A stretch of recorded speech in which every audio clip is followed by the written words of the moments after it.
All right, welcome to Original Bacon. This is New Comic Book Wednesdays. I'm actually doing my comic book review actually on Wednesday. I'm kind of happy about that. Well, pretty happy about that. First off, we have Rocket Raccoon issue here.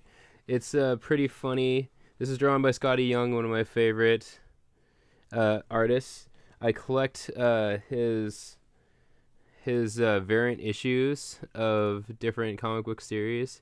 This is the variant issue of issue 9 of Amazing Spider-Man heading into the Spiderverse. That's why there's so many different types of Spider-Man in here. In Spider-Women, there's Spider-Woman, and we've got Black Suit Spider-Man, Doppelganger, Lizard Spider-Man, Ninja Spider-Man, Future Foundation Spider-Man. I think that might be Carnage. And Ultimate Spider-Man, regular Spider-Man. This is a Fantastic Four Spider-Man right there. Then we have Pig Spider-Man. And we have a Doc Ock Spider-Man and Scarlet Spider. All sorts of cool characters on there. But this is his series that he actually writes now. He does the artwork for. He used to do Wizard of Oz, but they discontinued that series. In this series, on this issue, Groot and Rocket are, I guess they're doing a campfire storytell, and Rocket finished the story, but Groot wants to tell a story, but he only can say "I am Groot," so you have to pay attention to what's happening in the story, because even Rocket and everybody who's involved in the story says "I am Groot." And so they have a really cool little story where they're going to go find treasure, and Rocket wins some money, and he ends up winning a key, and the key belongs to this crazy sword. And then they attack this giant monster, and then they're treasure pirate hunting pirates, and Rocket likes fish women apparently, because Groot's dragging him away from the fish ladies, where they find a pirate and they have to pick the right inside of this castle.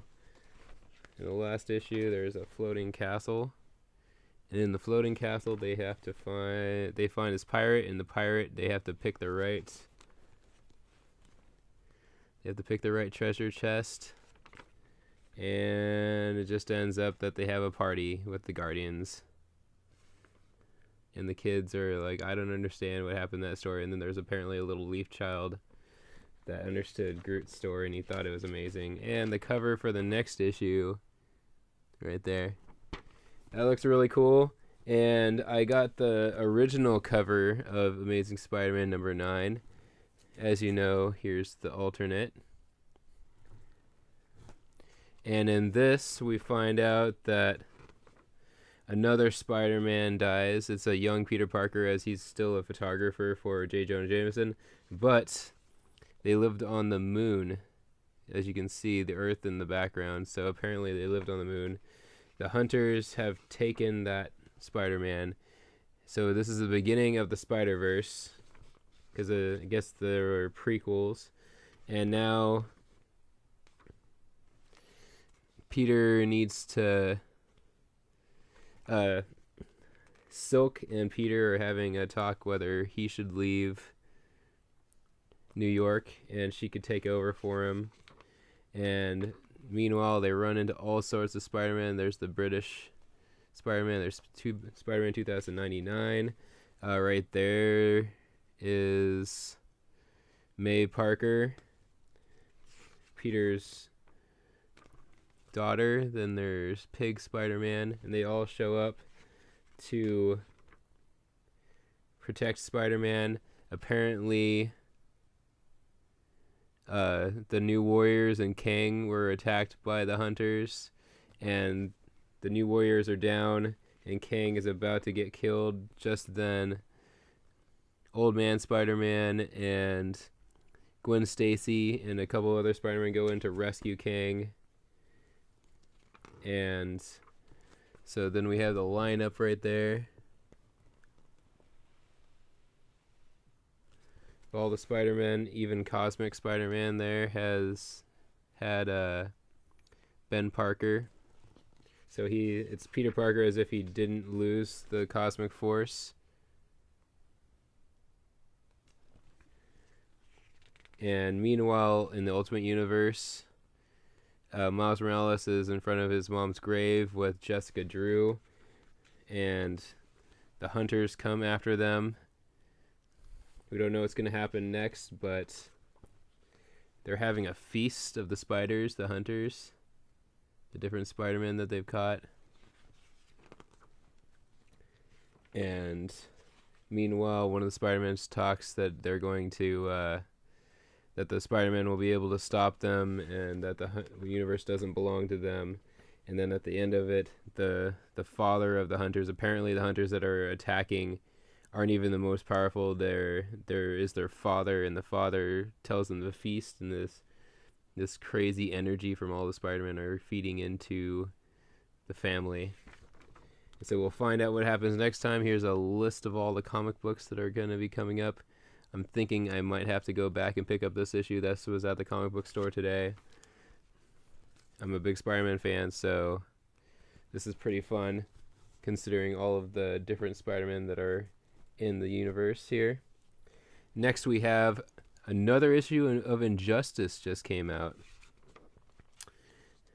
Well, the ape detective is really close to dying, and Harley wants to save him.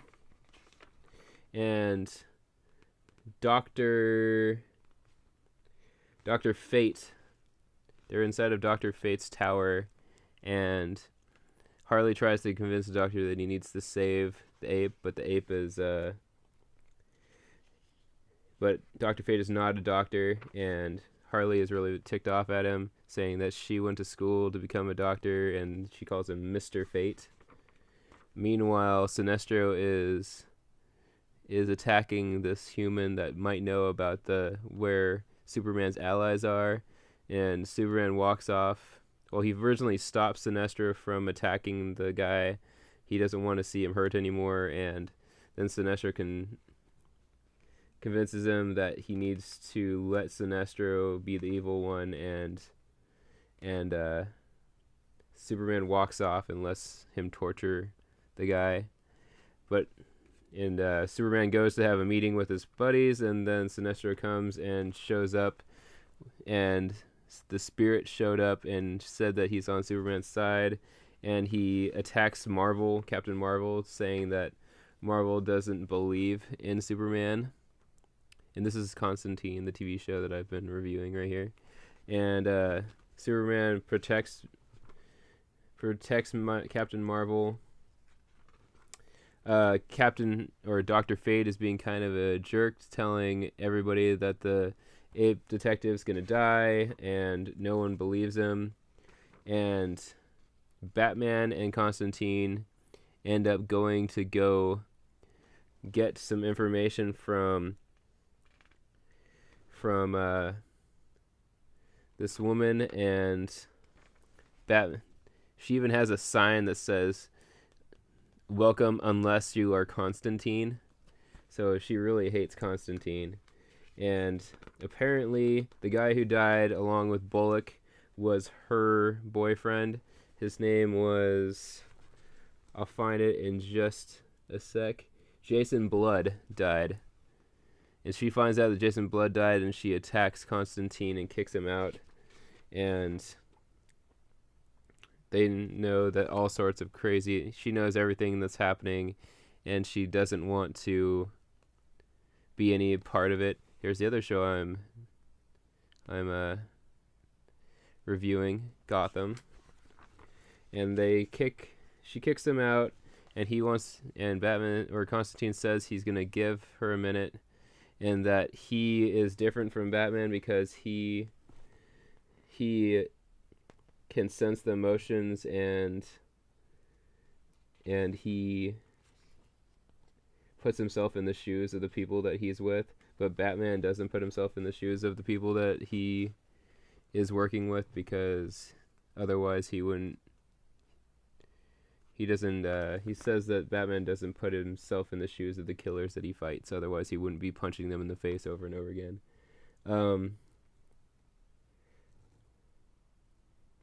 She ends up looking into what Superman is doing, and she gets scared and sees apparently these guys are going to be involved really soon. I remember this ghost guy from Batman Brave and the Bold. I'm not sure what his name is, but Swamp Thing and Superman, and apparently the Joker will return, and Batman doesn't know about that, and Constantine doesn't believe that the Joker will come back. But we'll see what happens in the next issue. This is a really good series if you haven't picked this up yet. It's a really fun read. And last but not least, Axis, X-Men plus Avengers, book 2 in Inversion. The X-Men are, well, so far we've got S.H.I.E.L.D. now wants the Avengers to give up the Red Skull, and the Red Skull and Falcon is Captain America now, and he threatens Nick Fury and punches him in the face and says he won't have anything to do with giving up Red Skull. And the Hulk tries to take Fury's side. Sam ends up punching Nick Fury, and meanwhile there's an attack. This guy shows up, and I don't remember what his name is. He's the Squid, and the Squid is attacking the cops, and then Carnage comes in and saves this family, and Spider-Man swings in there because Carnage can't be up to any good, but Carnage leaves a note after he captures all the bad guys, and it says, "From your friendly neighborhood Carnage."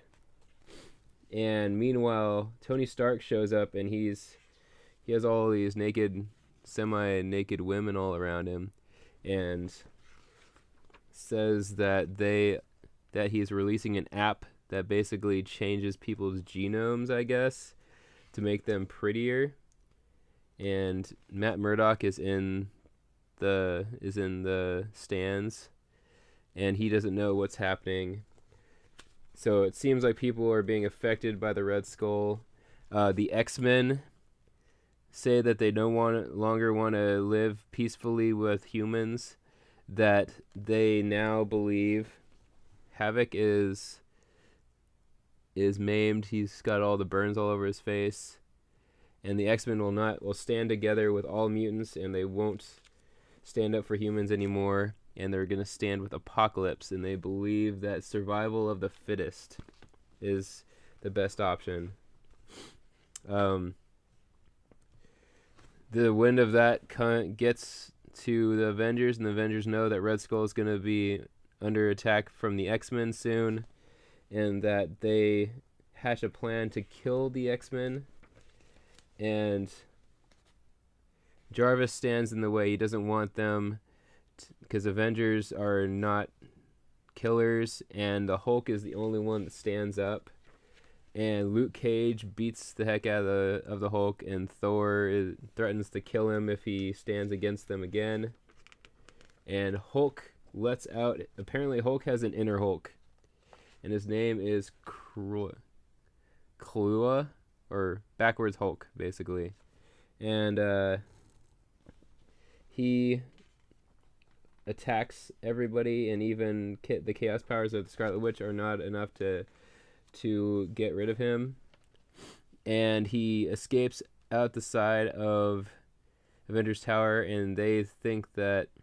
Well, they hatch a plan that they're going to kill the Red Skull before the X-Men or anybody or S.H.I.E.L.D. are able to take him away from the Avengers. And so the Hulk and Jarvis try and stop them, but Hulk ends up going crazy, leaves the Avengers Tower in his alternate form, and Jarvis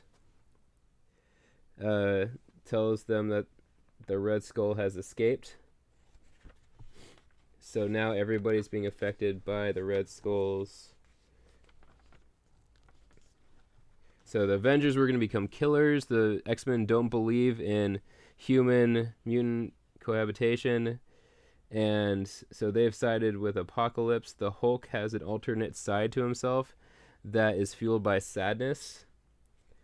And Avengers are willing to kill the Red Skull, and they're turning against each other, beating up Nick Fury. They want to kill the X-Men and Red Skull, and Carnage is becoming a superhero, and Spider-Man seems to be the only one that's still semi-regular.